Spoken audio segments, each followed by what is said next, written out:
اعوذ باللہ من الشیطان الرجیم بسم اللہ الرحمن الرحیم۔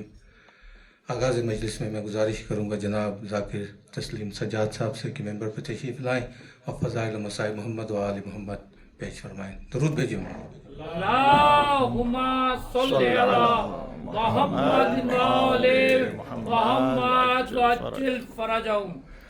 دعا برائے حجت خدا۔ بسم اللہ الرحمن الرحیم۔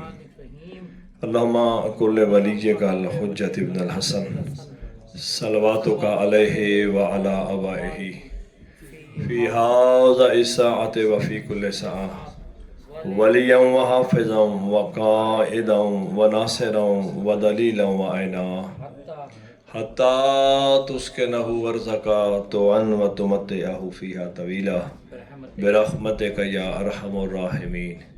الہی محمد و آل محمد دی عزت و عظمت دا واسطہ مالک اللہ ساڈے حقیقی وارث امام صاحب رسول زمان دے ظہور تعجیل فرما۔ الہی آمین۔ میرے اللہ سانہ اپنے امام دا اطاعت گزار بنن دی توفیق عطا فرما۔ الہی آمین۔ میرے اللہ ساڈے امام نو ساڈے نال راضی و خوشنود فرما۔ الہی آمین۔ میرے اللہ محمد و آل محمد دا واسطے اراکین انجمن اہلیان بولٹن دی پر خلوص صف اذا وچھائی قبول فرما۔ الہی آمین۔ مالک اللہ جو حد 14 دا واسطہ لے کے تیرے مقدس دربار وچ بلندن 14 دی عزت دا واسطے میرے اللہ دعاواں قبول فرما۔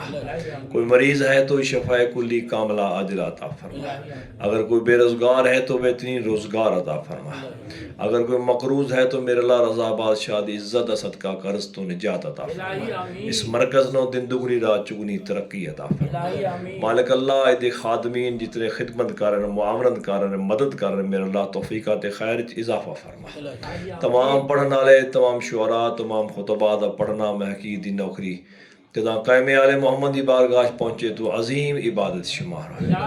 صلوات باواز بلند پڑھ لو۔ اللہم صلی علی محمد و آل محمد۔ 12 طریقہ صلوات دی تکلیف فرماؤ۔ اللہم صلی علی محمد و آل محمد۔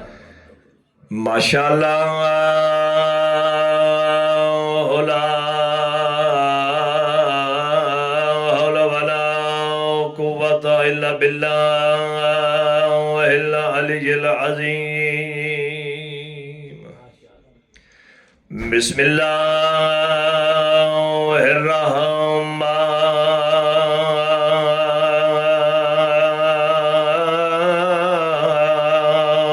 الرحیم۔ صلوات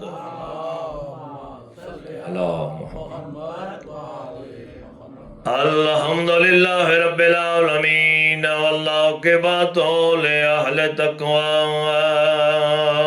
والیقین۔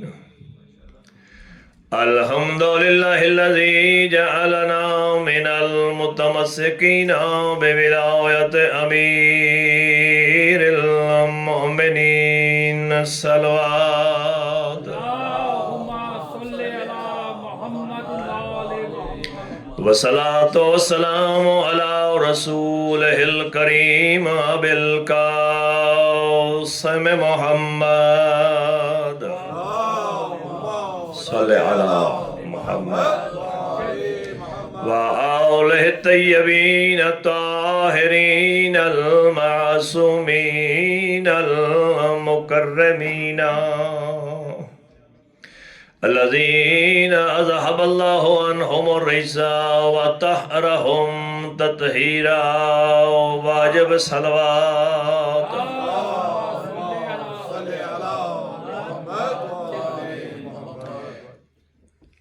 جڑے بیٹھے ہو صلوات سارے واجب سمجھ کے بیک زبان پڑھو سارے۔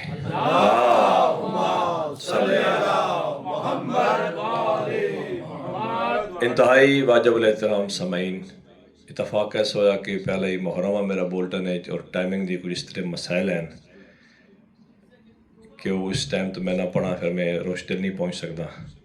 اور مومنین کل بھی میں گزارش کی تھی کوئی پڑھنے والے بندے دا نہ کوئی نقصان ہوتا نہ پڑھنے والے بندے دا مجمع ڈھیر ہوئے تو کوئی فائدہ ہوتا۔ ایک پڑھنے والا ہوئے ایک سننے والا ہوئے۔ اگر خوشنودی خدا مقصود ہے، خوشنودی محمد والے محمد مقصود ہے ماں حسین دی عظیم اجر دیں دی. بے شک میں کل بھی گزارش کی تھی مجلس امام حسین اپنی نسلوں تک واجب سمجھ کے آغا وحید خراسانی آل اللہ مقامہ اس وقت بزرگ ترین مجتہدن کم مقدسہ ودن جس شخص بطول اور دے پتران دے مسائب اپنی اولاد تک کما حق کو نہ پہنچائے اس رسول خدا دی پیٹھ خنجر مارے. اگر اسی اپنی اولاداں تک کربلا دی معرفت نہیں دے سکے وقت اے آنا بھی اسی لوگاں آکھیا 1450 سال تو سارے بزرگاں جنہیں محنتاں کیتیاں اے کربلا برپا کرنا اے محرم دا چند چڑھنا تو صف اعزا برپا کرنا بزرگ ساڑے محنت کر گئے شاہ جی اے اج بھی کربلا ہے ہر آن والے ہور واسطہ در حسین دا کھلا. بے شک اسی جہان نو دسنا چاہتے ہیں صاحب کوئی وائز خطیب ذاکر انجمن دا بندہ کسی بندن آغا شہنشاہ نقوی دے بڑے پیارے جملے کہ ہم نوکر ہیں نوکروں کو نوکر رہنا چاہیے اپنی اوقات میں رہنا چاہیے واہ واہ مالکوں کے مہمان کی عزت کرنی چاہیے. وحد مکتب حسین ہے اور وحد مرکز حسین ہے جتھا نہ رنگ دی نہ نسل دی نہ مذہب دی کوئی قید نہیں فقط اتنا ہے کہ انسان نو باغیرت انسان ہونا چاہیے.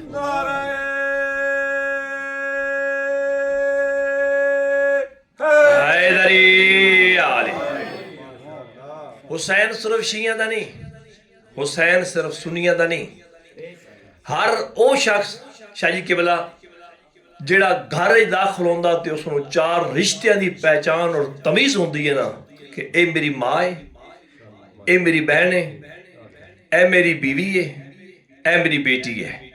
جس شخص نو ان 4 رشتیاں دا تمیز اور تقدس آ جائے ہر اس شخص دے ضمیر دا مالک حسین ہے.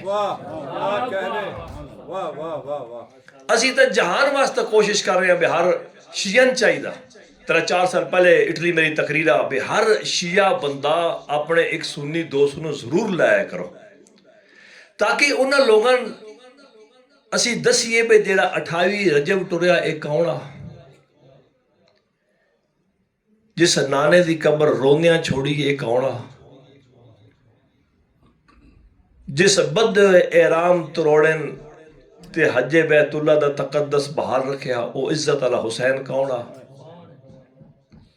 اور جڑا بہنا نال لے کے چپ کر کے اپنے ہی شہر چو پردیسی بن کے ٹر پیا دین دی خاطر او کونہ تے جے کہ اے وقت ہے کہ ساڑھے اپنے لوگ نہیں ہوندے ٹائم تا مرکز 10 دن تو سارے مظلوم دے کوئی ایسا کم میں نے بھی تا یورپی ہوگن 25-30 سال کوئی ایسی مجبوری نہیں اللہ کوئی شرن مجبوری ہوئے جنہی بندن عبادت الہی تو روک دی ہوئے ساڑھی غفلت ساڑھی کوتاہی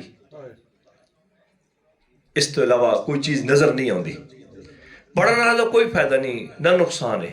میں عرض کی تھی کہ ایک پڑھنا ہوئے تھے ایک سننا ہوئے ماں حسین دی عظیم اجر عطا کر دے. جناب عبداللہ بن جعفر تیار امیر کائنات دی خدمت حاضر ہوئے ٹائم کوئی نہیں ویسے تھا ہی میں 2-4 جملے مسائب پڑھنا سر ادب دا جو کہا کہتے ہیں مولا میں درخواست لے کے آیا کوئی میری خاطر رشتہ تلاش کرو میں شادی کرنا چاہنا. عبداللہ بن جعفر تیار دا گل کرنا امیر کائنات دی داڑھی ہنجو نال پس گئی سوال دا جواب نہیں تھا. مولا فرمایا عبداللہ میں تنہیں گل دساں جی چاچا جی جی مولا. مولا فرمایا دنیا تے 6 ہستیاں دی محبت بڑی مشہور ہے. مولا او کیڑی میرا ماں باپ قربان. فرمایا پہلے ہی یعقوب دوسرا ہی یوسف. اتنی محبت آسنا اپنے پوتر یوسف نال جدہ یوسف اکھی تو اوڈر ہو گیا نا کنان دیا گلیاں وچے یوسف دا پیو جھڑ جھڑ کے دا ہائے او میرا یوسف. تو جدہ مل پہ اس پتر تے آکس بابا میں مصر دا بادشاہ بن گیا قسم با خدا قرآن دی تفسیر چو پڑھ دا پیا یوسف منہ چمکیا یوسف دا فرمائندن بادشاہ بعد اج بنیا جدہ میرے تو جدا ہے میں دسنا سب تو پہلے تیرنا براما سلوک کے کیتا. صاحب تفسیر لکھ دیں فرمایا بابا سچ دساں برداشت کر سو ہاں 10 فرمایا بابا جدا تیرے تو اوڈر ہویا سا میں خود نزدیک بھراواں میں کیا چولا لہا بابا میں چولا نہ لایا ایک بھرا میں سجے رخسار تے تماچا مارا دوجے بھرا میں کھبے رخسار تے مارا بابا میں واتی چولا نہ لایا ایک بھرا میری گردن تے خنجر رکھیا ایک گل کرنا اللہ دا نبی بے ہوش ہو گیا اتنی محبت ہاں پتر یوسف نال میں آدھا ہے یعقوب نبی تو خنجر چلدا تا نہ ڈٹھا صرف سنیا ہی یہ یوسف دی گردن تے خنجر کا قربان میں اس غریب تو تیری 70 قدم تے دے دی رہی ہے بھرا دی گردن تے خنجر چلدا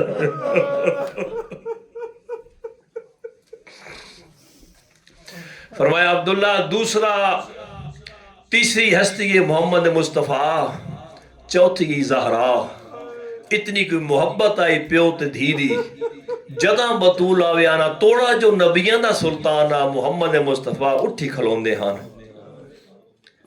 اور اپنے مقام تے بہندے ہاں وات دھی دے ہاتھ نپ دے ہاں بوسے دین دے ہاں فرمایا بڑی محبت آئی مصطفیٰ نے اپنی بیٹی بطولنا اتھے آکن علی رکن سیدادہ میں تیری جد دی قسم میں صاحب مقاتل لگتے ہیں اتنے رونے علی جو داڑی تو آنسو ٹپک کے نہ سینے اقدس دے ڈھان لگ پہ قدمہ دیہات لا کے عبداللہ بن جعفر ادن ہے مولا تے تسی پنجویں تے چھویں ہستی نسی مولا فرمایا عبداللہ غار نہ سنو پنجواں حسینی تے چھویں زینبے اتنا کوئی بہن تے بھرا دا پیاری جت بھرا باندھا او تو بہن باندھی ہے جتا حسین ہوئے اتھے زینب ہو دی ہے مولا ایک گل سناؤں دا مقصد میرے مولا فرمایا عبداللہ میں تیرا عقد اپنی بیٹی زینب نال کردا عبداللہ خیال کری میری دھین بہران نال وڈی محبت ہے جدہ بھی میری دھی حسین نو ملن دی درخواست کرنا میری دھین روکے نہ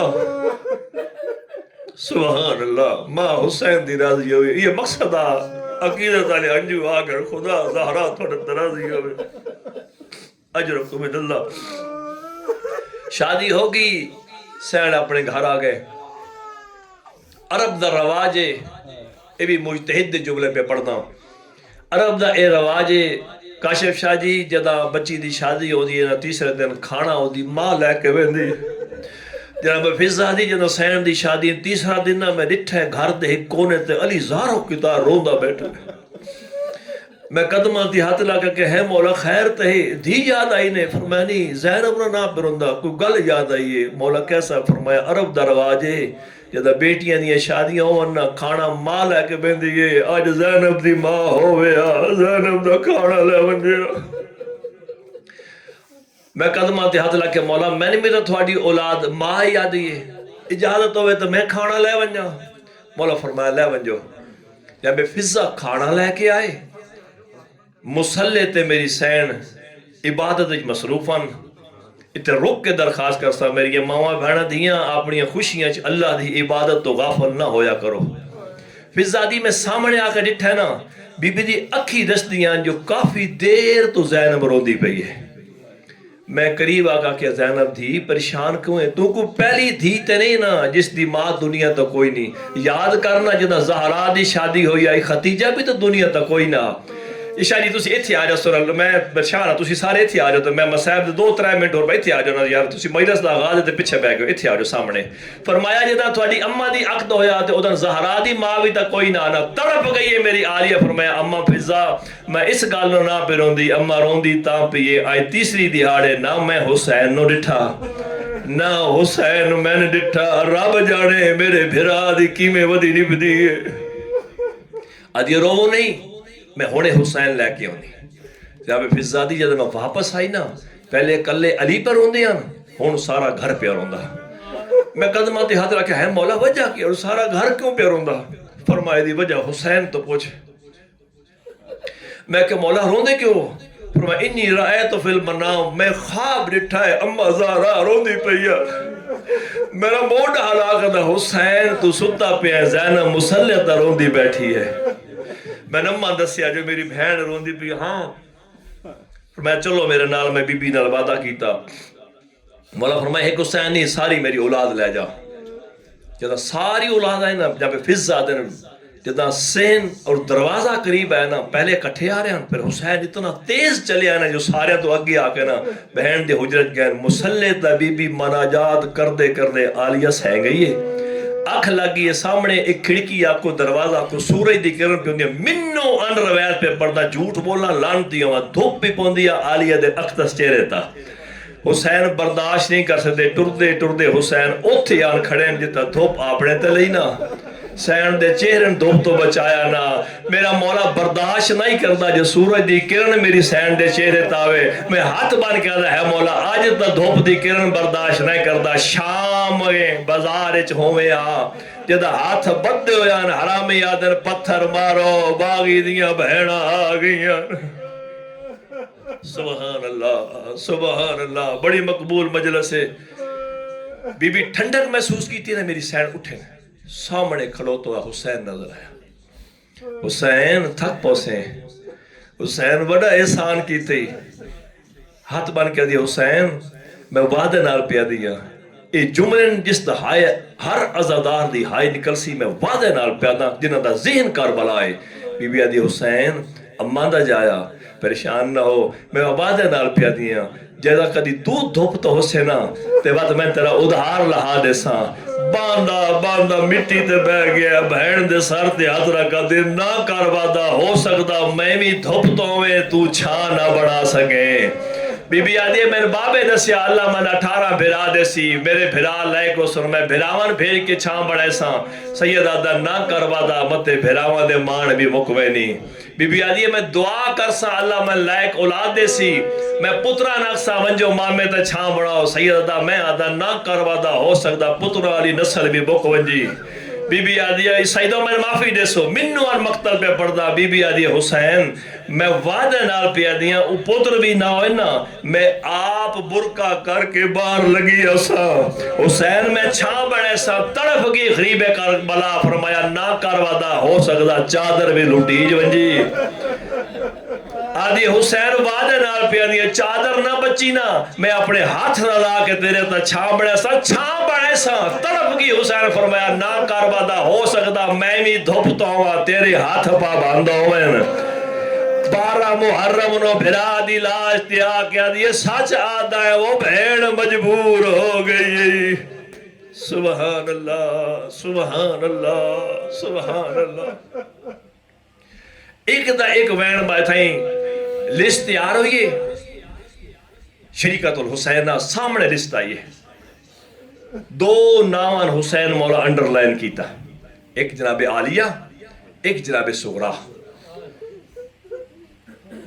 کام فی مقام ہی اپنے مقام تو اٹھی عباس میرے نام اے لائن کیا لائیے بی بی میری تو مجال نہیں بادشاہ حسین لائیے حسین اماں دا جایا میں نال نہیں مجھنا فرمایا چاچے جایا عبداللہ اجازت دے سی تے تسی نال ویسو اتنا مختصر پہ کرنا اس تو زیادہ کر نہیں سکتا فرمایا میں منت کر دیا جتنی دیر میں نہ آوا میرے انتظار کرے سو حسین میں تیرے بغیر رہ نہیں سکتی فرمایا اماں نہیں جائی میں تیرا انتظار کرے سا قسم با خدا او زینبی جڑا علی دی دھیا مان ہایا 18 بیراواں دا اس بھیڑ تا جناب عبداللہ دی حویلی چاہیں جناب عبداللہ دی طبیعت خرابہ بستر بیماری دا ستا پیار قسم با خدا میری سین مٹی تے بہ گئی ہے 2 روایتہ مل دی ہیں ایک خطہ علی عرض زمین تا لیکے مارس دوجی روایت مل دی ہے جو چھوٹے جو رومال نہ سردار دے پیرا تے اس طرح کرنا شروع کیتا تڑپ گئیاں میری سین دیاں دھیاں آدھیاں بابا او کہیں بہار ساڑی مار ہوندی پئی ہے او ماتمیوں جناب عبداللہ اٹھین دے آئیں ڈٹھنا آلیہ زمین تلیکے بھی مار دیئے تڑپ گئی جعفر تیار دا پوتر عقل مار قادر زینبو تیرے 18 بھرائن اللہ مان تو کیوے مٹی دبا گئی بی بی آدھی مان مک گئر چاچے جایا میرا بھیرا وطن پیا چھوڑے دے اللہ دا نائی میں نے اجازت دے آدھا نہیں میری مان میں آدھا میرے گھروں سامان چاہ مرضی نال سامان چاہ میں آدھا لشکر میرا ہوئے خرچ میرا ہوئے محمل میرے ہوئے جس ملک جونجے میری عراق جاگیرے میری شام جاگیرے میری مصر جاگیرے آدھی چاچے جایا اے گلہ انہاں نال کرینیاں جنہ دے پیکے غریب ہوئر آدھی 18 بھراوانی بیڑا میرا غازی دیا بھرانار اللہ لعنت اللہ لکھوں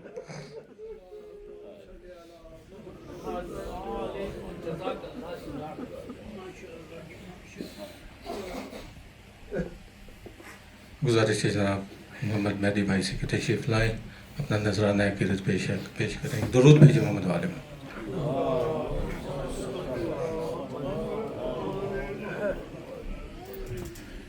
صلوات پڑھ دیں محمد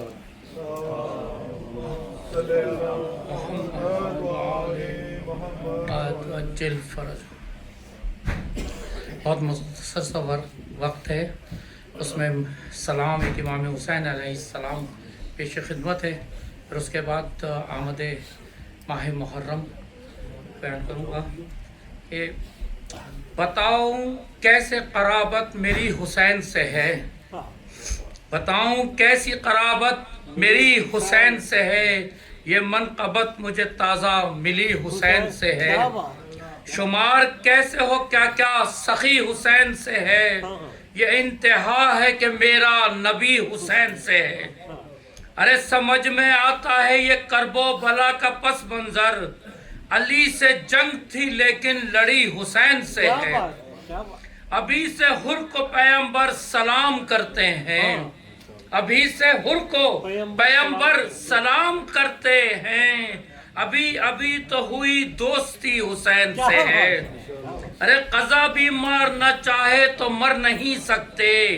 حبیب تم کو ملی زندگی حسین سے ہے میں کیسے چھوڑ دوں ماتم کسی کے کہنے پر میرا وظیفہ میری نوکری حسین سے ہے اور وہ جانتے ہیں جو لاتے ہیں کربلا کا کفن وہ جانتے ہیں جو لاتے ہیں کربلا کا کفن حیات آج بھی لپٹی ہوئی حسین سے ہے حیات آج بھی لپٹی ہوئی حسین سے ہے ایک صلوات پڑھے گا محمد و آل محمد بہت مختصر سا صرف 2 یا 4 بیت مرزا طویل کا ایک مرثیہ ہے کیا آمد ہلال محرم کا شور ہے ارض و سما میں شیون و ماتم کا شور ہے فوج ملائکہ میں اسی غم کا شور ہے برپائے حشر دیدہ پرنم کا شور ہے سونی قبر فاتح بدر و حنین کی آتی ہے ہر طرف سے صدا شور و شین کی ارے ماتم کہیں یہ ماتم یحییٰ ہے فزوں جو اہل دی ہیں ان کا جگر ہو گیا ہے خون بارام عالم کہکشاں بھی ہے سر نگوں پہنا ہے چرخ پیر نے ملبوس نیل کو ہر دل حزیں چشم ہر ایک گریہ ناک ہے محبوب کبریا کا گریباں بھی چاک ہے وہ دھوپ ہے کہ جس میں ہرن ہوتے ہیں سیاہ گرمی کی وہ فصل اور مہینوں کا وہ سفر بچوں کے ساتھ رنجو وطن دھوپ کا ضرر اور قتل کہیں لوٹنے کا خطر شب جاگتے ہی جاگتے ہو جاتی ہے سحر ہر ایک قدم پہ لاکھ طرح کا ہراس ہیں چہرے بہادران عرب کے اداس ہیں اور ایک سرد شے نے بھری سن کے یہ سخن گھبرا کے بولی تب وہ اسیر غم مہن کیوں بھائی خیریت تو ہے قربان ہو بہن یہ ماہ کس طرح کا ہے سرور یا سرور زمن جو آپ پر میری بات پر مغموم ہوتے ہیں دیکھا ہے جب سے چاند اسی دم سے روتے ہیں بولے بہن سے رو کے یہ سلطان کربلا آنکھوں کے آگے پھرتا ہے سامان کربلا ہم ہوں گے اس مہینے میں مہمان کربلا سادات سے بسے گا بیابان کربلا جنگل چمن بنے گا میرے گلزاروں سے اور چمکے گی عرض ماریا زہرا کے تاروں سے، روئیں گے انبیاء سے سلف اس مہینے میں، اور پیٹیں گے سر کو شاہ نجف اس مہینے میں، دل چاک ہوں گے مثل صدف اس مہینے میں، بچوں کی جانیں ہوں گی تلف اس مہینے میں، گھر بے چراغ ہوگا جناب بطول کا، اور ڈوبے گا بحر خوں میں سفینہ رسول کا۔ ایک صلوات پڑھے گا محمد والے محمد۔ صلی اللہ محمد وآل محمد، ماشاء اللہ محمد۔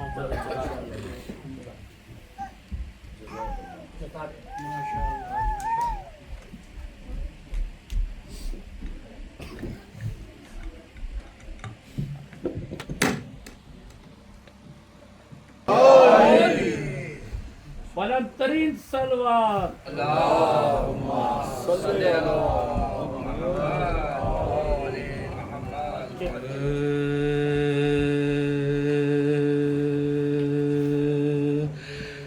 چین دنیا میں ملے، غم کا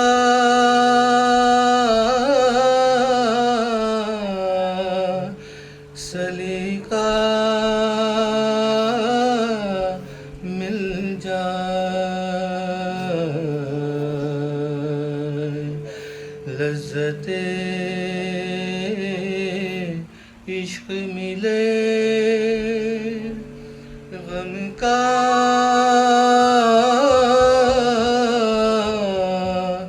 سلیقہ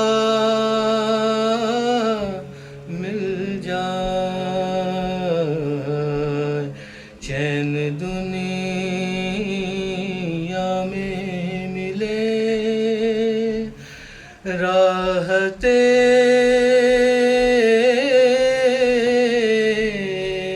عقبیٰ مل جائے، لذت عشق ملے، غم کا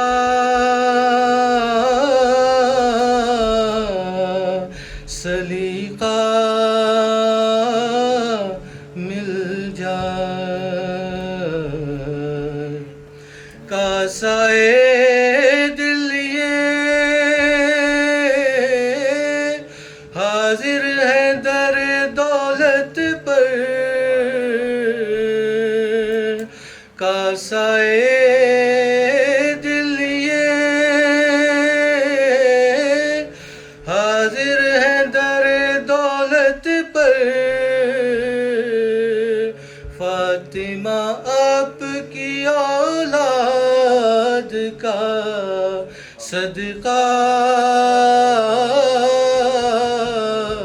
مل جائے، چین دنیا میں ملے۔ درود بھی دو۔ اللہم صلی علی محمد وآل محمد وعجل۔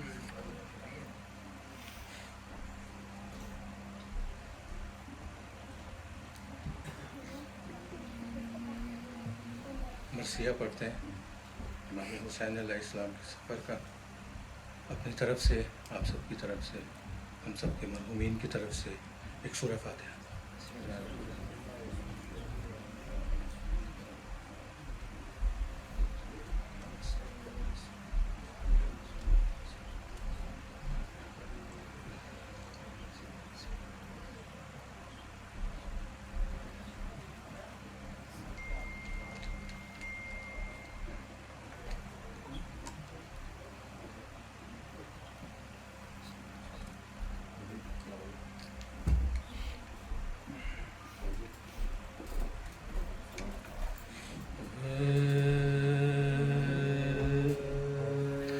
شہ نے جب چاند محرم کا سفر میں دیکھا،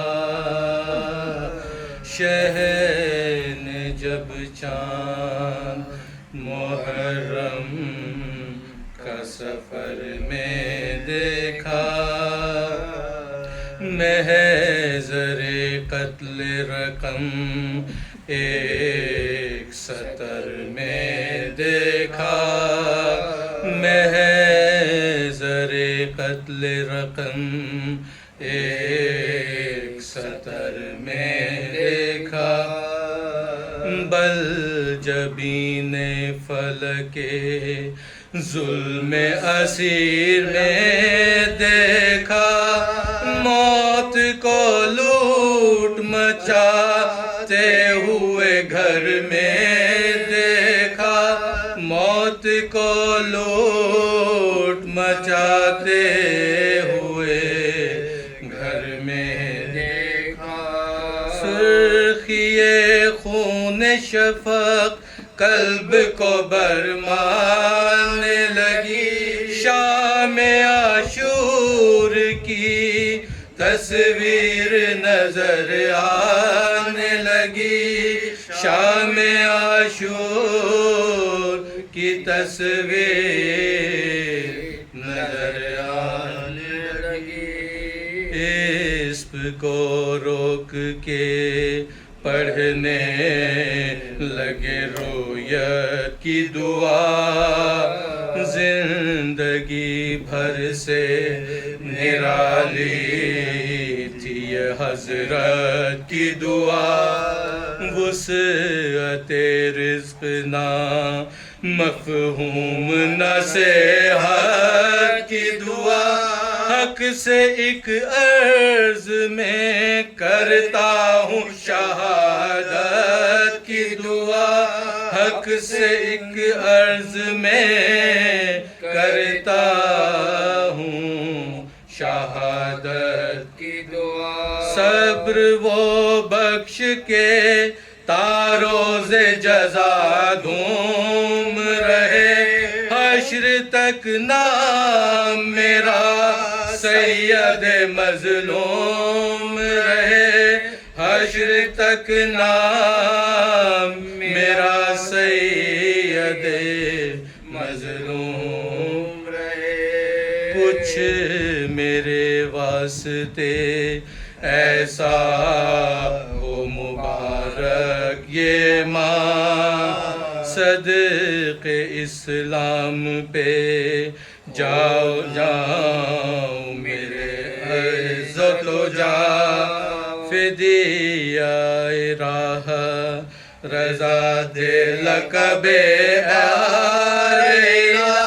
خون میں تن غرق ہو، خشکی میں سفینہ ہو تباہ، خون میں تن غرق ہو، خشکی میں سفینہ ہو تباہ، قید ہوں اہل حرم گھر کی صفائی ہو جائے، سب ستم ہو مگر امت کی بھلائی ہو جائے، سب ستم ہو مگر امت کی بھلائی ہو جائے، قتل ہو جب میرا لشکر نہ جلا لائے مجھے، سب عزیزوں کے کٹے سر نہ جلا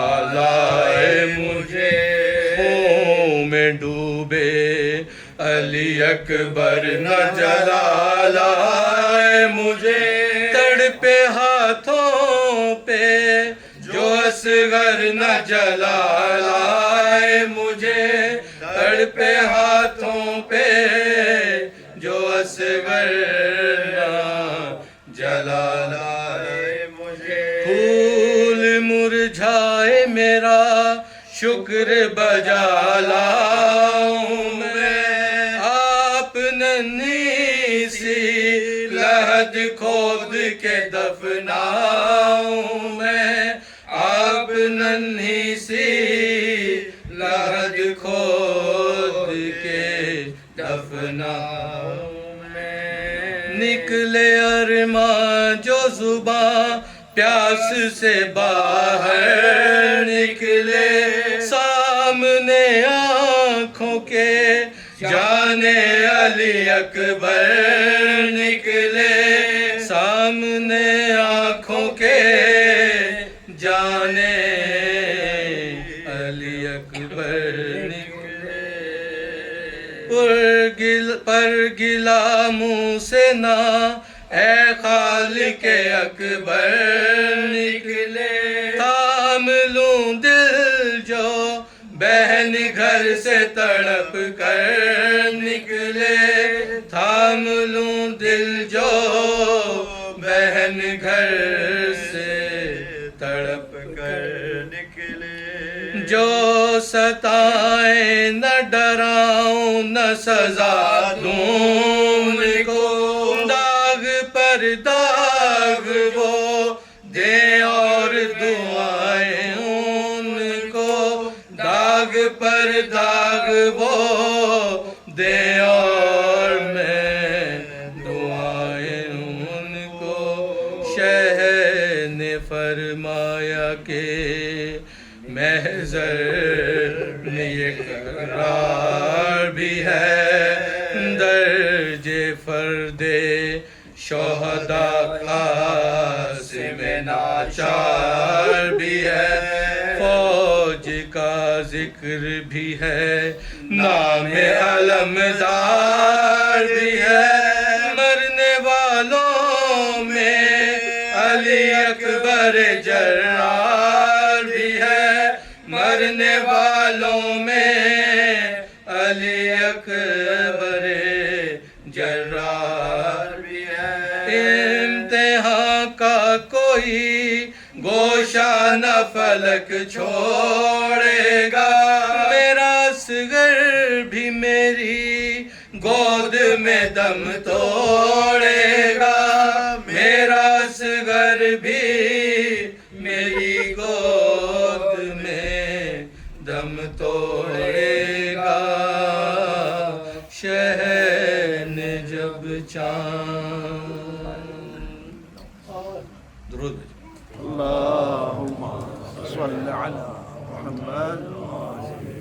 گزارش ہے جناب مولانا حسن رضا کمیلی صاحب سے کہ ممبر پہ تشریف لائیں اور آج کی مجلس سے اپنا خطاب فرمائیں ایک درود بھیجو محمد والے اللہ من الشیطان اللعین الرجیم بسم اللہ الرحمن الرحیم الحمد للہ رب العالمین وبہ نستعین وہو المعین والصلاة والسلام علی سید الانبیاء والمرسلین سیدنا و نبینا و شفیع ذنوبنا و طبیب قلوبنا ابی القاسم محمد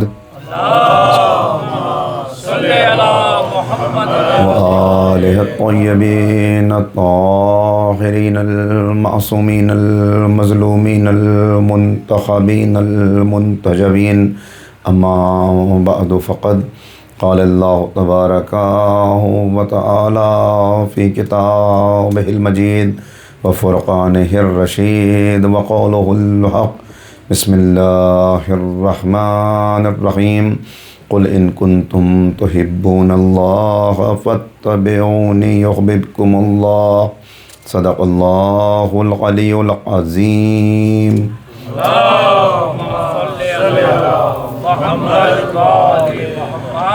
بزرگان محترم و نوجوانان عزیز، عشق اہل بیت کے تقاضے موضوع گفتگو ہے اور یہ فکر و بحث کا دوسرا مرحلہ ہے۔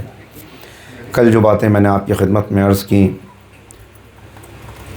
اس کا مغز اور ماحصل چند جملوں میں دہرا کے گفتگو کو آگے بڑھایا جائے۔ میں نے آپ کے سامنے کل یہ گزارش کی کہ دنیا میں ہر انسان یہ چاہتا ہے کہ وہ کامیاب ہو اور اس کے پیارے بھی کامیاب ہوں، اس کے اپنے بھی کامیاب ہوں۔ کامیابی کے لیے ہر انسان اپنی پوری طاقت و توانائی کے ساتھ کوشش کرتا ہے، لیکن وہ ٹھوکر کھاتا ہے، وہ پھسلتا ہے کامیابی کے صحیح مفہوم کو سمجھنے میں اور کامیابی کے صحیح معیار کو پہچاننے میں۔ حقیقی کامیابی کیا ہے، یہ قرآن کریم نے ہمیں بتایا اور ائمہ اہل بیت نے اس کے لیے بڑی عظیم قربانیاں پیش کیں کہ انسان پھسلنے نہ پائے، بہکنے نہ پائے، گرنے نہ پائے۔ حقیقت یہ ہے کہ اگر آپ غور کریں کہ یہ جو کچھ گمراہی پھیلی ہوئی تھی، اس گمراہی سے خطرہ کسے تھا؟ اس گمراہی سے خطرہ ان عظیم ہستیوں کو اور ان کی پاکیزہ نسل کو نہیں تھا، اس لیے کہ وہاں تو یطہرکم تطہیرا کے پہرے لگے ہوئے ہیں۔ سبحان اللہ۔ انہوں نے جو قربانی پیش کی، انہوں نے جو مصائب برداشت کیے، وطن چھوڑا، اولادوں کی قربانیاں دیں، جنازے اٹھائے، زخم کھائے، پیاس برداشت کی، سفر کی صعوبتیں، لاشوں پر لاشیں، زخموں پر زخم، یہ صرف اس لیے کہ 1400 سال کے بعد ہم جیسے گناہگار کہیں بیٹھے ہوئے ہوں تو انہیں صحیح راہ کو پہچاننے میں دشواری نہ ہو۔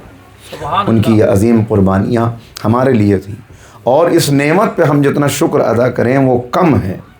مجھے حدیث یاد آ رہی ہے کہ معصوم نے فرمایا کہ معمولی شے نہیں ہے جو تمہیں عطا کی گئی، بلکہ من اراد اللہ بہ خیرا، اللہ جس کے ساتھ خیر کا ارادہ کرتا ہے، قذف فی قلبہ حب الحسین، اس کے دل میں حسین کی محبت داخل کر دیتا ہے۔ سبحان اللہ۔ صلوات پڑھیں محمد و آل محمد۔ تو یہ عشق اہل بیت، یہ محبت حسین، یہ کوئی معمولی تحفہ نہیں ہے، یہ کوئی معمولی نعمت نہیں ہے، بلکہ معصومین نے بار بار فرمایا، یہ حدیث پہلے بھی اس ممبر سے بیان کر چکا ہوں، بات آئی تو پھر دہرا رہا ہوں اس کو تاکہ نئے سننے والے بھی محسوس کریں اس بات کو۔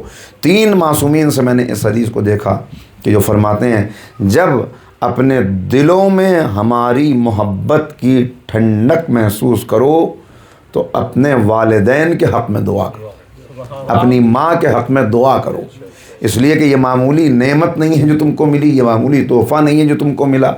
اور یہاں اس طرف بھی متوجہ کرنا ہے، دیکھیے ہمیشہ محبت کو گرمی سے تشبیہ دی جاتی ہے۔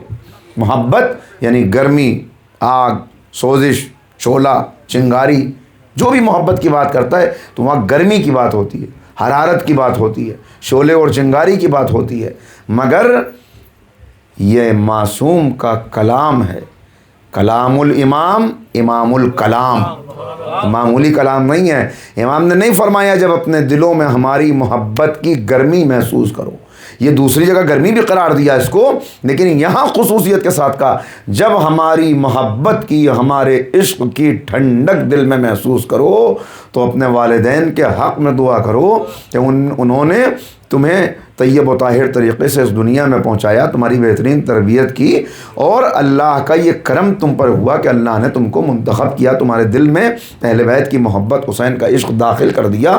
کیوں محبت کو ٹھنڈک بتایا؟ یہ بات عرض کی ہے، تشریح اس کی دوبارہ کرنا چاہتا ہوں کہ یہی فرق تم کو بتانا تھا کہ دنیا محبت کو آگ بتائے گی، چنگاری بتائے گی، شعلہ بتائے گی، غلط نہیں بتائے گی، اس لیے کہ دنیا کی محبت آگ ہے، دنیا کی محبت شعلہ ہے، دنیا کی محبت چنگاری ہے، مگر اس فرق کو محسوس کر لو کہ دنیا کی محبت آگ ہے جس میں عاشق کا دل جلتا ہے، لوگ خوش ہوتے ہیں، مگر ہماری محبت وہ ہے جس میں عاشق کا دل ٹھنڈا ہوتا ہے، لوگ جلتے ہیں۔ صلوات پڑھ دیں محمد و آل محمد۔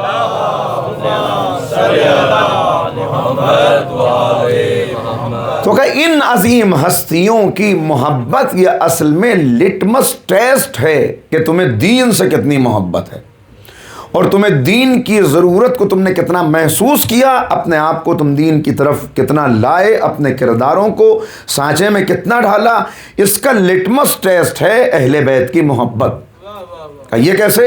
دیکھیے بات کو بالکل آسان کرنے کی کوشش کروں تاکہ چھوٹے بچوں تک، بھائیوں تک بھی بات پہنچ جائے کہ یہ لٹمس ٹیسٹ ہے کہ اہل بیت کی محبت کتنی ہے، کیونکہ تمہیں ضرورت ہے دین کی، دیکھیے کل بات آپ کی خدمت میں عرض کر دی کہ اصل میں یہ دنیا ہے دارالامتحان، تمہیں یہاں سے گزرنا ہے کامیاب۔ کامیاب کب انسان گزرے گا؟ کامیاب وہ اسی وقت گزرے گا ہم کوئی نہ کوئی اپنی منزل تک پہنچنے کے لیے، راستوں کو طے کرنے کے لیے کوئی روڈ میپ اپنے سامنے رکھتے ہیں کہ بھئی یہاں اس اعتبار سے ہمیں چلنا ہے، کہ جو نقشہ بنائے گا، منصوبہ بنائے گا، جس سے منزل واضح ہوگی، وہ کامیابی کے ساتھ اس منزل تک پہنچے گا۔ لیکن منزل تک پہنچنے کی راہ کبھی آسان نہیں ہوتی، اس میں ہمیشہ دشواریاں ہوتی ہیں، اس میں ہمیشہ رکاوٹیں ہوتی ہیں۔ چنانچہ تمہیں کامیابی کا یہ سفر طے کرنے میں بہت سی رکاوٹوں کا سامنا کرنا پڑے گا۔ ان رکاوٹوں سے کیسے ثابت قدم گزرو گے، اس کے لیے ضروری ہے کہ تمہارے پاس وہ روڈ میپ ہو، وہ نقشہ ہو جو تمہارے خالق و مالک نے تمہارے لیے تیار کیا ہے۔ اگر اپنی بنائی ہوئی راہ پہ چلو گے تو بھٹک جاؤ گے، گر جاؤ گے، بہک جاؤ گے، اس لیے کہ نگاہ محدود ہے، فکر محدود ہے، عقل محدود ہے، تجربہ محدود ہے۔ انسان اپنے تجربے سے سیکھتا ہے، ریسرچ کرتا ہے، ریسرچ کے بعد نتیجہ کبھی کبھی بالکل صفر نکلتا ہے، بالکل زیرو نکلتا ہے۔ تو کہا کہ ہم تم کو روڈ میپ دیں گے۔ تو اب دیا اسی کا نام کہ جو قانون اس نے دیا، اسی قانون کا نام اسلام ہے، جس کے مطابق زندگی گزارنے والا کامیاب ہے۔ اب مسئلہ یہ ہے، دیکھیے جو بات میں نے کہی وہ ذہن میں رہے کہ لٹمس ٹیسٹ ہے اہل بیت کی محبت، وہ کیسے ہے؟ اس لیے کہ تمہارے سامنے جو چیلنجز ہوں گے دین کے سلسلے میں، ان کو آج میں ذرا سمیٹ کے جلدی سے آپ کی خدمت میں عرض کر دوں، آخر تک مجھے اس سے کام لینا ہے۔ ایک مرتبہ مل کے صلوات پڑھیے گا محمد و آل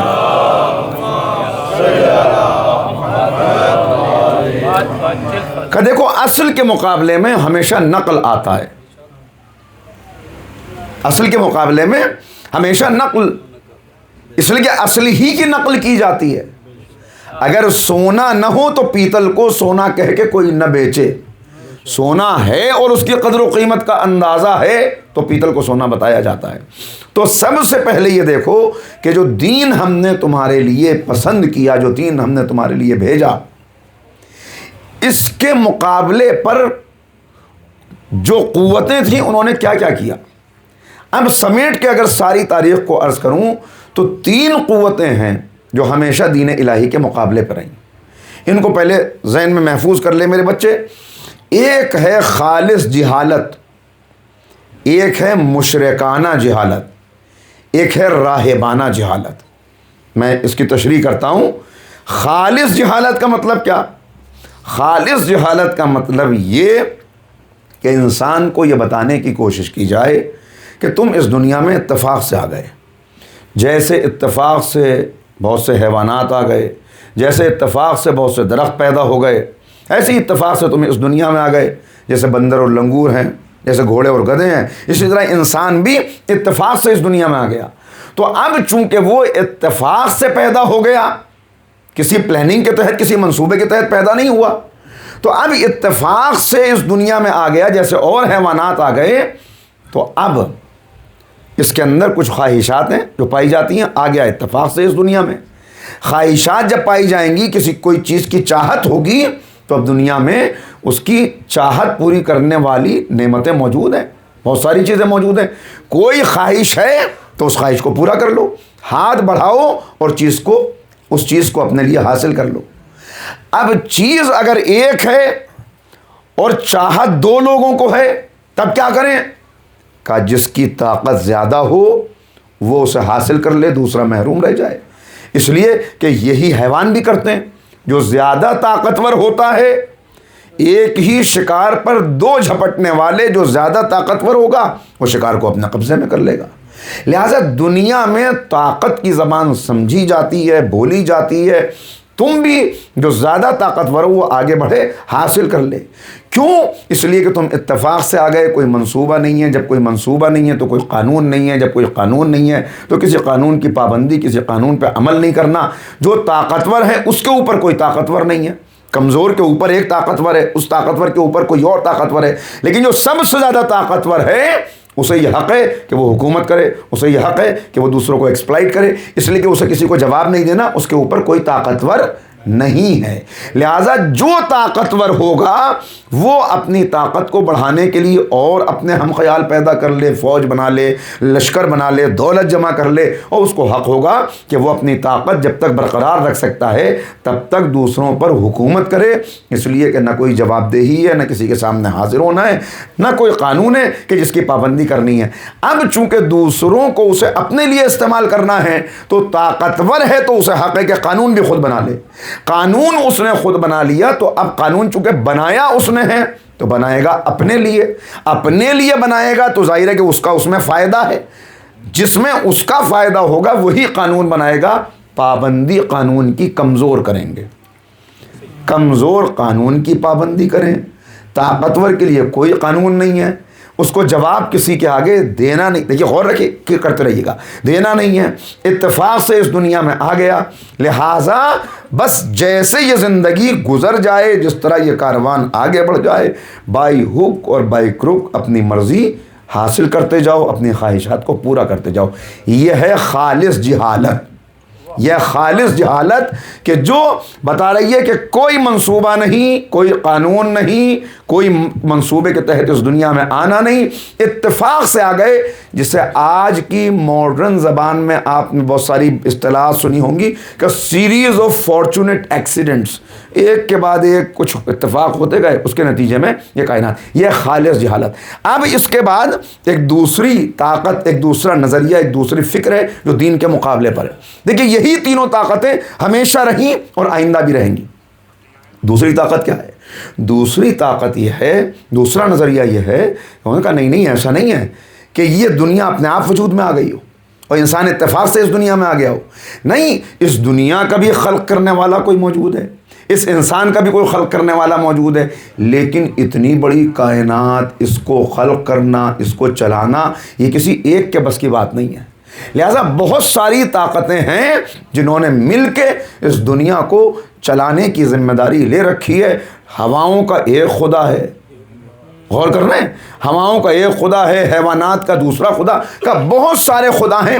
یہ ہے مشرکانہ جہالت، یہ ہے مشرکانہ جہالت کہ بہت ساری طاقتیں مل کے اس دنیا کو چلا رہی ہیں، لہذا ان ساری طاقتوں کو راضی رکھو تاکہ تمہاری زندگی سہولت سے گزرتی چلی جائے، ان میں سے کوئی ناراض نہ ہو جائے۔ اگر بارش کا خدا ناراض ہو گیا تو سیلاب آ جائے گا، اگر بارش کا خدا زیادہ ناراض ہوا خشکی آ جائے گی، بارش نہیں برسے گی۔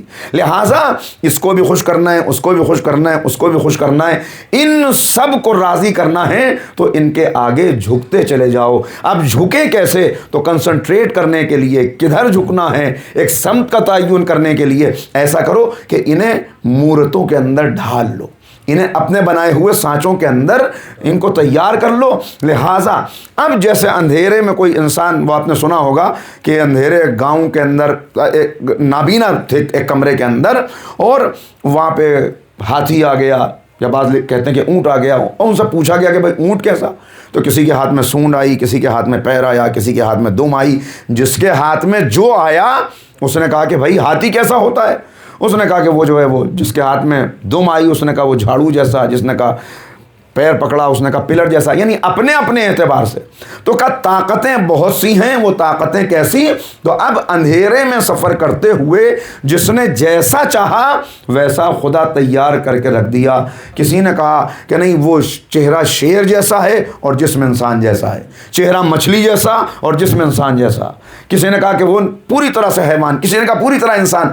اس طرح بہت سارے خدا وجود میں آ گئے۔ یہ ہے مشرکانہ جہالت، جس کا فائدہ بعد میں حکمرانوں نے اٹھایا، اور انہوں نے کہا کہ ان کو تو تم نے دیکھا نہیں اور بغیر دیکھے ہوئے ان کے تصورات تم نے خلق کر لیے، ان کے آگے جھکتے ہو، لیکن ہمارے پاس تو طاقت ہے، لہٰذا ان تک نہیں پہنچ سکتے، ہم تک آ جاؤ، ہم بھی نیم خدائی کا درجہ رکھتے ہیں، وہ خدا ہیں، ہم نیم خدا ہیں، لہٰذا ہمارے آگے جھکو۔ اور اپنے آگے معمولی لوگوں کو، سیدھے سادے بھولے بھالے لوگوں کو جھکانے کے لیے انہوں نے سہارا لے لیا۔ کس کا سہارا لیا؟ انہوں نے ان لوگوں کا کہ جو مذہبی رہنما تھے، انہیں خریدا اور ان سے کہا لوگوں کو آگے جھکانے میں تم ہماری مدد کرو، باقی لوگوں کو آگے جھکانے میں ہم تمہاری مدد کریں گے. لہٰذا اگر عوام کبھی حاکم کے خلاف ہوئے، انہوں نے کہا یہ نیم خدا ہیں، ان کو ناراض نہ کرنا ورنہ وہ ناراض ہو جائے گا. اور اگر یہ کبھی ان کے خلاف ہوئے حکمرانوں مذہبی رہنماؤں کے، تو انہوں نے کہا یہ اس کے نمائندے ہیں، ان کو ناراض نہ کرنا. تو اس طرح یہ مل کر، یہ مذہبی رہنما اور حکمراں مل کر اس مشرکانہ جہالت کے پرچم کو آگے بڑھاتے گئے. یہ ہوئے دو نظریے. گھبرائے نہ ہو تو تیسرا نظریہ بیان کروں. صلوات پڑھے محمد والے.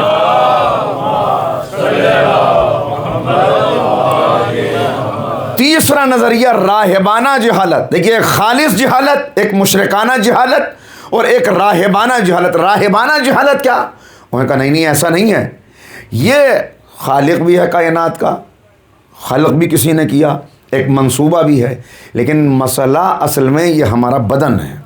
سارا مسئلہ یہ جسم ہے، اس لیے کہ اس جسم کے اندر جو روح ہے یہ پنجرے کے اندر قید پرندہ ہے. تو پرندہ کبھی پنجرے سے خود چھو سکتا ہے، راضی ہو سکتا ہے؟ کہ وہ تو اس کی اڑان میں، اس کی پرواز میں رکاوٹ پیدا کرتا ہے. لہٰذا اصل مسئلہ انسان کا یہ جسم ہے جو اس کو کامیاب نہیں ہونے دے گا. کامیاب اگر ہونا ہے تو اس پنجرے سے اپنے آپ کو آزاد کرو. کہ یہ جسم ہوگا تو محبتیں ہوں گی، یہ جسم ہوگا تو رشتے ہوں گے، یہ جسم ہوگا تو معاشرے کے اندر کچھ نہ کچھ تعلقات ہوں گے.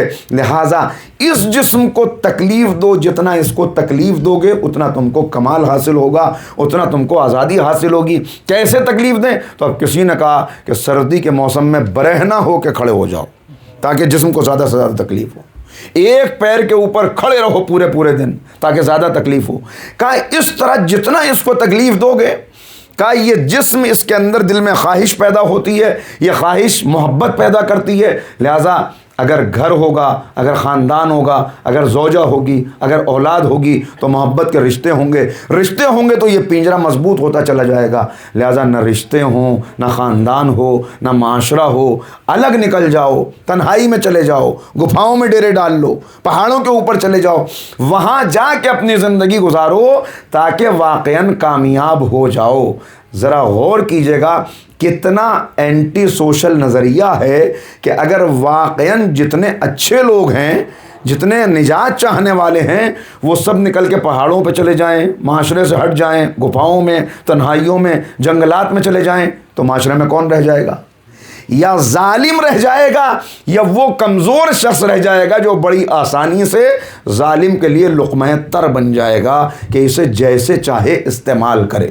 لہٰذا یہ تین نظریات ہمیشہ مقابلے پر رہے. ہم اتفاق سے آ گئے، کوئی جواب نہیں دینا. پہلا نظریہ، نہیں بہت ساری طاقتیں ہیں، سب کو راضی کرنا. دوسرا نظریہ، نہیں اس دنیا کو ترک کرو تاکہ کامیاب ہو جاؤ. تیسرا نظریہ، یہاں سے اسلام نے پکار کے کہا کہ اگر واقعاً خود کو کامیاب کرنا ہے تو یاد رکھو اگر یہ جسم بیکار ہوتا تو اللہ نے تمہیں عطا ہی نہ کیا ہوتا. اگر یہ جسم بیکار ہوتا تو اللہ نے تمہیں عطا ہی نہ کیا ہوتا. پہچانو کہ یہ جسم کیا ہے تاکہ کمال حاصل کر سکو. اور لاکھوں سلام صاحب نہج البلاغہ پر کہ اب مولا نے بتایا کہ نہ اس نظریے کو دیکھنا، نہ اس کے پیچھے چلنا، نہ اس کے پیچھے چلنا، بلکہ تمہیں اگر جسم نہ دیا گیا ہوتا تو پھر تم سے وہ تقاضے ہی نہ ہوتے جو کیے گئے. اب کیا جملہ امام نے ارشاد فرمایا، کہا اسلام تم سے راہبانہ زندگی نہیں چاہتا، زاہدانہ زندگی چاہتا ہے. کاش کہ اس بات کو پہنچا سکوں. راہبانہ زندگی نہیں چاہتا، زاہدانہ زندگی چاہتا ہے. تقوی دروازہ بند کر کے بیٹھ جانے کا نام نہیں ہے. تقوی معاشرے سے یوں گزرنے کا نام ہے کہ دامن پہ کوئی دھبا آنے نہ پائے اور تم گزرتے چلے جاؤ. کہا اس طرح گزرو گے تو منزل تک پہنچو گے. مگر مولا یہ جسم، یہ خواہشات، اگر جسم نہ ہو، یہ اندر سے اٹھنے والی جو خواہشات ہیں یہ بڑی بے قابو. پیاس جب لگتی ہے نا، پیاس جب لگتی ہے تو اتنا بے قابو کر دیتی ہے کہ بھیا پانی اگر خالص نہیں مل رہا تو جیسا مل رہا ہے وہ پی لو. غور کر رہے ہیں؟ لہٰذا یہ خواہشات جو اندر سے اٹھتی ہیں جس طرح کی بھی، یہ انسان کو مجبور کر دیتی ہیں. تو مولا جسم، اگر یہ جسم نہ ہوتا تو یہ صحیح تو کہہ رہے ہیں کہ جسم پنجرا ہے، جسم قید ہے؟ کہا نہیں، یہ پہچان نہیں سکے۔ اب سنیے گا ہماری جان قربان فصاحت و بلاغت پر کیا مولا نے ارشاد فرمایا، کہا اس جسم اور اس روح کے رشتے کو پہچان لو تاکہ تم ناکام نہ ہونے پاؤ۔ ایسی تشریح، ایسی پیاری بات کوئی اور کر ہی نہیں سکتا سوائے اس کے کہ جس کی زبان لسان اللہ ہو۔ غور کریں کہ یہ جسم ہے سواری، یہ روح ہے سوار۔ کاش کے بعد پہنچا، جسم ہے سواری، روح ہے سوار، منزل ہے دور، پیر ہیں کمزور، سواری کے بغیر تم اپنی منزل تک پہنچ نہیں سکتے، لیکن سواری تمہیں فائدہ تب دے گی کہ جب تمہارے ہاتھوں میں اتنی طاقت ہو کہ اس کی لگام کو پکڑ سکو اور اس کے رخ کو اپنے مطابق موڑ سکو۔ لہذا یاد رکھنا کہ کہیں ایسا نہ ہو بھئی ایک طاقتور اچھی نسل کا گھوڑا اور اس پہ ایک کمزور منحنی سے شخص کو بٹھا دیجئے کہ بھیا اس پہ بیٹھ کے سواری کرو، تو اس سے تو نہ لگام اٹھے گی، نہ پیر رکابوں میں پڑیں گے۔ وہ سواری کیا کرے گا؟ 2-4 قدم آگے بڑھے گا، اس کے بعد کہیں نہ کہیں لے جا کر وہ زمین پہ پٹخ دے گا۔ تو کہا کہ تم کامیابی کا مرحلہ تبھی طے کر سکتے ہو کہ یہ خیال رہے کہ اتنا یاد رکھنا یہ سواری اتنی طاقتور نہ ہو جائے کہ سوار کی گرفت سے نکل جائے، اور سوار اتنا کمزور نہ ہو جائے کہ سواری کو قابو میں نہ رکھ سکے۔ کاش کے بات کو پہنچا دوں۔ جسم ہے سواری، جسم ہے سوار، روح ہے سواری۔ لہذا یاد رکھنا جسم کا خیال تو کرنا مگر اسے اتنا طاقتور نہ بنا دینا کہ یہ روح کے حکم کو ماننے سے انکار کر دے۔ کہا 11 مہینے ہم نے تمہیں دیے، اس میں خوب جسم کو طاقتور کرو، لیکن اس کی طاقت اتنی نہ بڑھ جائے کہ سوار سے قابو ہٹ جائے۔ لہذا 1 مہینہ رمضان کا رکھ دیا، اب کھاؤ کم تاکہ سواری کمزور ہو جائے، دعائیں زیادہ کرو تاکہ سوار طاقتور ہو جائے۔ صلوات پڑھ دے محمد و آل محمد۔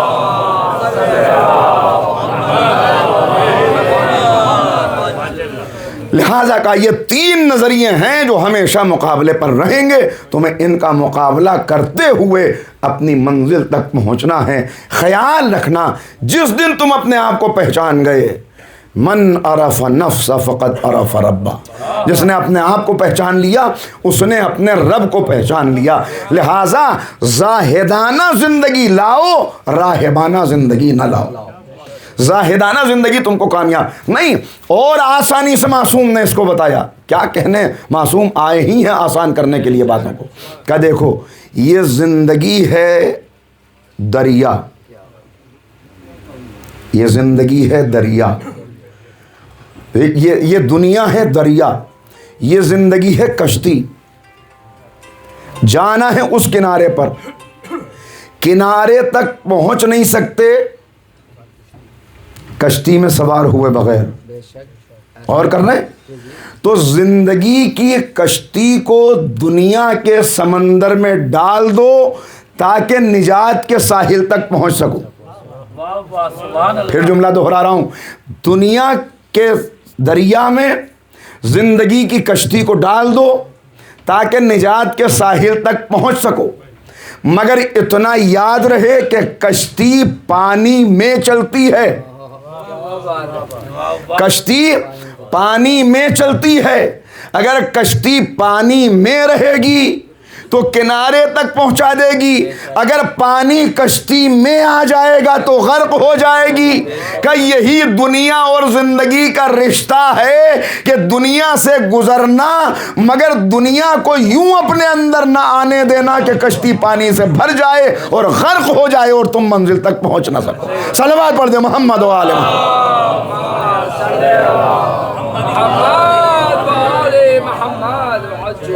کہ یہ کروگے کیسے، یہ ممکن کیسے ہوگا؟ کہ تم سے ممکن نہ ہوگا اس لیے کہ تم اس وقت تک قدم نہیں بڑھا سکتے جب تک تمہارے سامنے کوئی بہترین بتانے والا نہ ہو، رہنمائی کرنے والا نہ ہو۔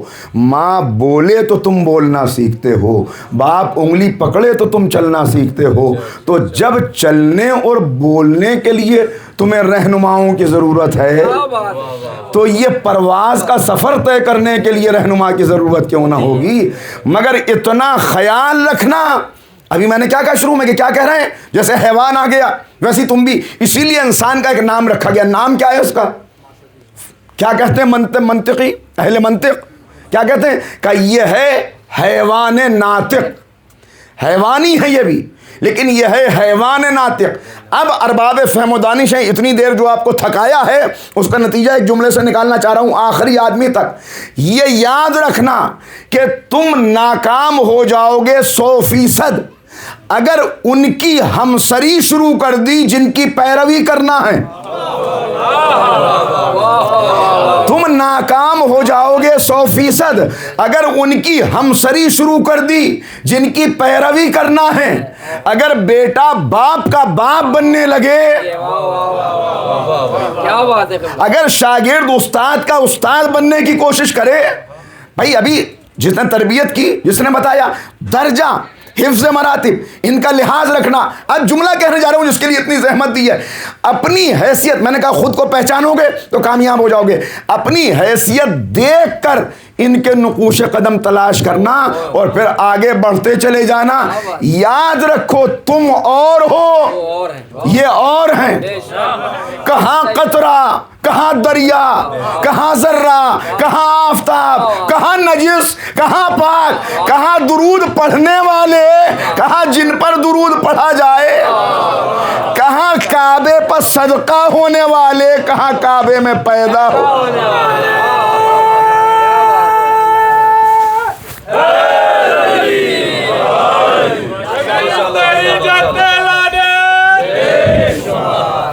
لہٰذا یہ یاد رکھنا کہ یہ سفر کامیابی کا، کمال کا، یہ راہ عشق و وفا تم طے نہیں کر سکتے جب تک تم سچے عاشق نہ بن جاؤ۔ اور عاشق سب سے پہلے خود کو پہچانتا ہے، اور خود کو پہچان کر جب تک وہ خود کو کچھ سمجھتا رہے کہ میں بھی کچھ ہوں،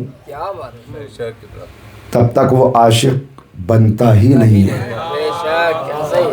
عاشق بنتا ہی اس وقت ہے کہ جب خود کو فنا کر کے بقا کی راہ میں آگے بڑھ جائے۔ جب تک اپنی ہستی کو مٹا نہ دے تو اپنی حیثیت کو، جملہ تو میں نے ابھی بھی نہیں کہا، جملہ تو اب آ رہا ہے، اپنی حیثیت کو پہچان کے قدم بڑھانا۔ تم اور ہو، وہ اور ہیں۔ تم حیوان ناطق ہو، وہ قرآن ناطق ہے۔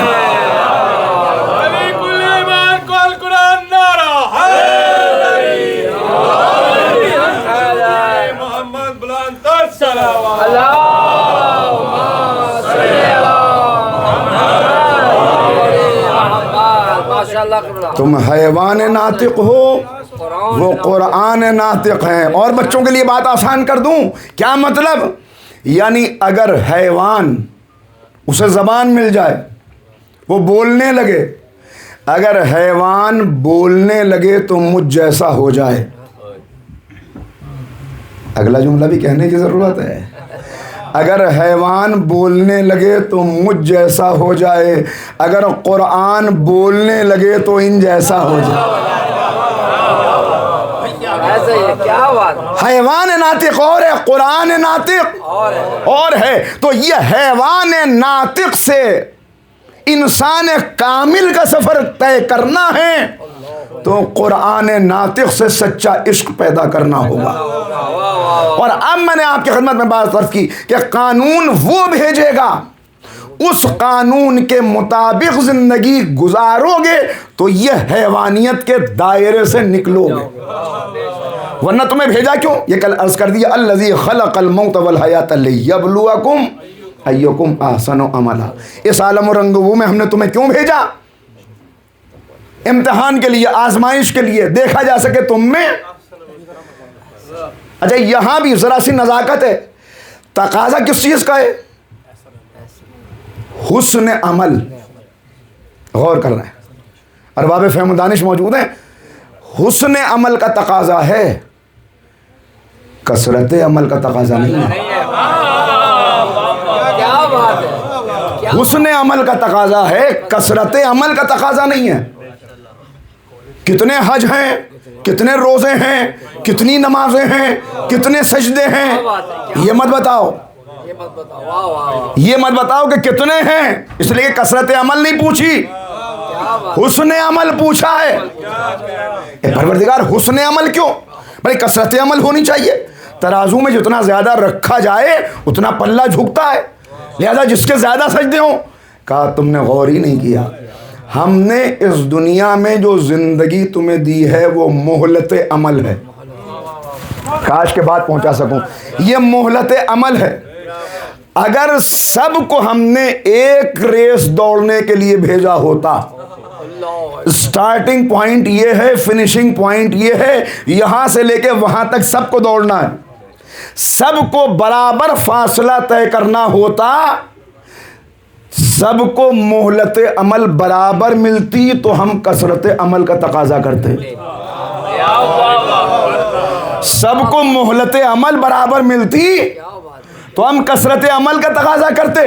مگر کسی کو رہنا ہے 20 سال، کسی کو رہنا ہے 70 سال، کوئی واپس جا رہا ہے 35 سال میں، کوئی گزار رہا ہے 100 سال. تو اب یہ کیسے ہو کہ سجدے تو اسی کے زیادہ ہوں گے جس نے زیادہ عمر گزاری، جس نے زیادہ وقت گزارا. لہٰذا ہم نے معیار ہی بدل دیا. ہم کثرت عمل نہیں دیکھیں گے، کتنی گزار کے آئے یہ نہیں، کیسی گزار کے آئے یہ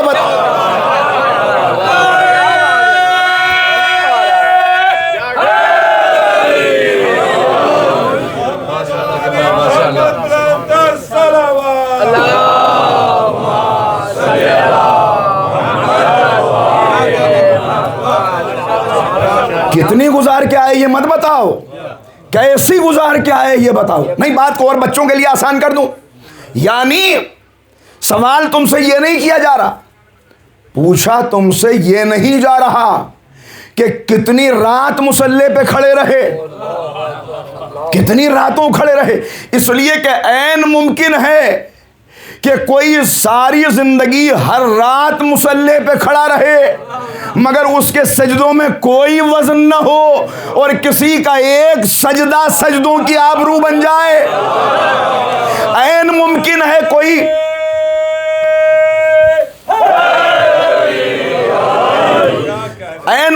کوئی سینکڑوں برس کی زندگی گزار کے چلا آئے، جناب نوح کے برابر عمر مل جائے، مگر اس کی اس عمر کی کوئی قدر و قیمت ہی نہ ہو، اور ایک 6 مہینے کا بچہ ایسی عمر گزار جائے. این ممکن ہے کہ کسی نے لاکھوں تکبیریں کہی ہوں مگر ان تکبیروں کی کوئی قیمت نہ ہو، اور ایک 18 سال کا جوان ایسی تکبیر کہہ دے. لہذا ہم حسن عمل دیکھیں گے، حسن عمل، اور یہ حسن عمل پیدا ہوگا، کوالٹی دیکھیں گے، کوالٹی کیسی. وہ کب؟ کہ جتنا قرآن ناطق کے قریب ہوتے چلے جاؤ گے، یہ عشق جتنا تمہیں قریب. اس لیے کہ سچا عاشق ہوتا ہی وہ ہے جو معشوق کے رنگ میں یوں رنگ جائے کہ معشوق کی صفات کا مظہر بن جائے. آسان کروں گا باتوں کو ابھی. سچا عاشق جو معشوق کی صفات کو جذب کر کے صفات معشوق کا مظہر بن جائے. پہچاننا مشکل ہو، پتہ نہ چل سکے کس درجے پہ پہنچے. دیکھیے اصل مسئلہ یہ ہے کہ اس عالم رنگ و بو میں، اس عالم مادہ میں، اس عالم ہست و بود میں، یہاں کی رنگینیوں میں، چمک دمک میں ایسے ہم محو ہو گئے ہیں کہ ہم اپنی حقیقت بھی بھول گئے. ورنہ کیا ہیں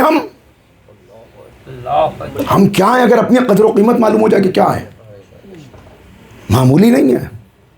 معمولی یہ بات معمولی نہیں ہے.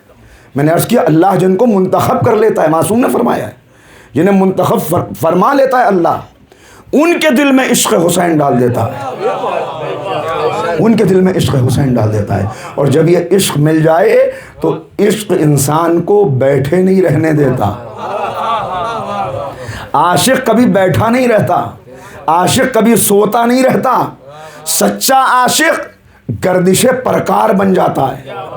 بس وہ تو ہر لمحہ یہ کوشش کرتا ہے کیسے میرا معشوق مجھ سے راضی ہو جائے, کیسے میں معشوق کے قریب سے قریب تر ہوتا چلا جاؤں, کیسے وہاں تک پہنچوں. کہا یہ ہے, ہم نے تمہارے سامنے یہ نقشے رکھ دیے, ہم نے تمہارے سامنے یہ نمونے رکھ دیے. ان نمونوں کو, ان اعلیٰ ترین انسانی پیکروں کو دیکھتے چلے جاؤ جو اصل میں اس کی صفات کے مظہر ہیں. یہ خود عاشق خدا ہیں, اور ایسے عاشق کہ معشوق کی صفات کو جذب کر کے یہ صفات خدا کے مظہر بن گئے ہیں. یہ صفات خدا کے مظہر بن گئے ہیں. دیکھیے ایک جملہ کہہ رہا ہوں, چاند کی اپنی روشنی نہیں ہوتی, چاند کی اپنی روشنی نہیں ہوتی, یہ سورج سے روشنی لے کے چمکتا ہے. سورج کی روشنی اسے رات کا ہادی بنا دیتی ہے کہ اندھیروں میں رہنمائی کرتا رہے. تم شمس سے امامت کے چاہنے والے ہو, یہ تقاضا نہیں کیا جا رہا کہ چاند بن جاؤ, مگر ایسے چراغ تو بن جاؤ کہ جو اندھیروں سے لڑتا رہے. صلوات پڑھ دے محمد و آل محمد.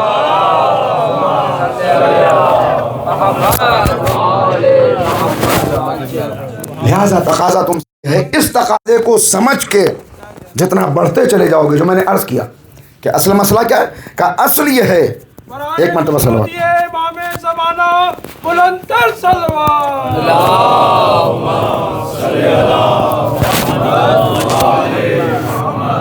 محمد و آل محمد بلندتر صلوات.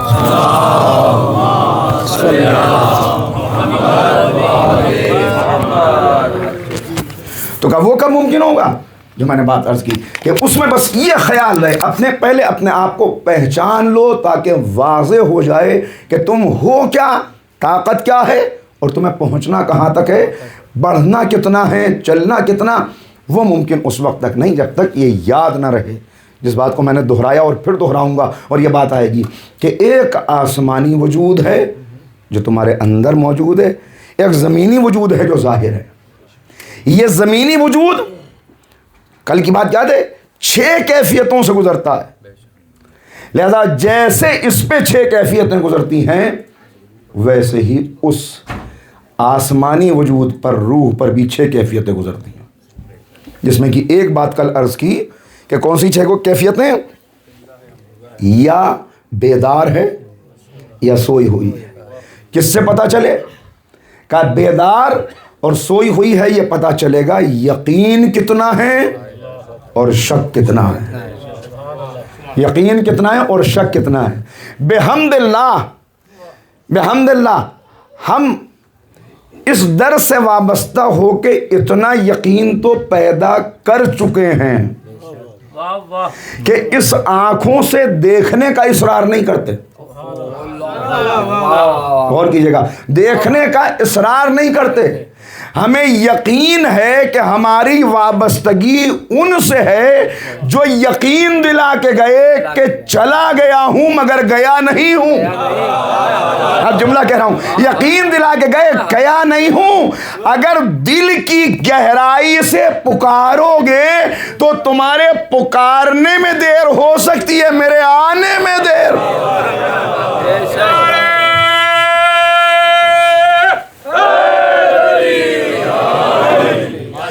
کا دوسری کیفیت اس روح کی وہ یہ ہے کہ یہ معلوم ہو تمہیں کہ بیمار ہے یا صحت مند ہے.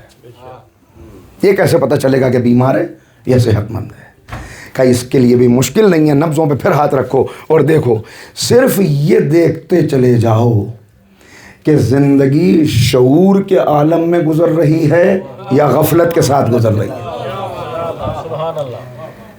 شعور کے عالم میں زندگی گزر رہی تو روح بیدار, روح صحت مند. غفلت کے عالم میں گزر رہی ہے, غفلت کے عالم میں گزر رہی ہے